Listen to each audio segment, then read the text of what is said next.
ಒಂದು ನಿಮಿಷ ರೀ.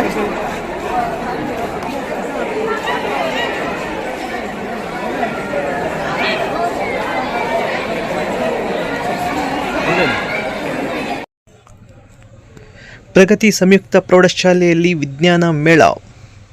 ಚಿಕ್ಕಬಳ್ಳಾಪುರ ಜಿಲ್ಲೆಯ ಚಿಂತಾಮಣಿ ನಗರದ ಎಂಜಿ ರಸ್ತೆಯಲ್ಲಿರುವ ಪ್ರಗತಿ ಶಾಲೆಯಲ್ಲಿ ವಿಜ್ಞಾನ ಮೇಳ ಕಾರ್ಯಕ್ರಮವನ್ನು ಶನಿವಾರ ಶಾಲೆಯ ಆವರಣದಲ್ಲಿ ಹಮ್ಮಿಕೊಳ್ಳಲಾಗಿತ್ತು. ವಿಜ್ಞಾನ ಮೇಳದಲ್ಲಿ ವಿದ್ಯಾರ್ಥಿಗಳು ವಿವಿಧ ತರಹದ ರಾಸಾಯನಿಕ ವಸ್ತುಗಳ ಪ್ರದರ್ಶನಗಳು ಸಹ ಇಟ್ಟು ಜನರಲ್ಲಿ ವಿಜ್ಞಾನದ ಬಗ್ಗೆ ಜಾಗೃತಿಯನ್ನು ಮೂಡಿಸಿದರು. ಇನ್ನು ವಿಜ್ಞಾನ ಮೇಳೆಯಲ್ಲಿ ಶಾಲೆಯ ಸಹ ಶಿಕ್ಷಕರು, ವಿದ್ಯಾರ್ಥಿಗಳ ಪೋಷಕರು ಹಾಗೂ ವಿದ್ಯಾರ್ಥಿಗಳು ಹಾಜರಿದ್ದರು.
studying in 9th standard, Pragati Composite High School. So today is a science exhibition. There are lots of science models and science experiments, and every student has the opportunity to participate in this event, and our teachers have supported a lot on this, and there is a lot motivation from our teacher. It is like a fest in our school, and we have enjoyed a lot in our school.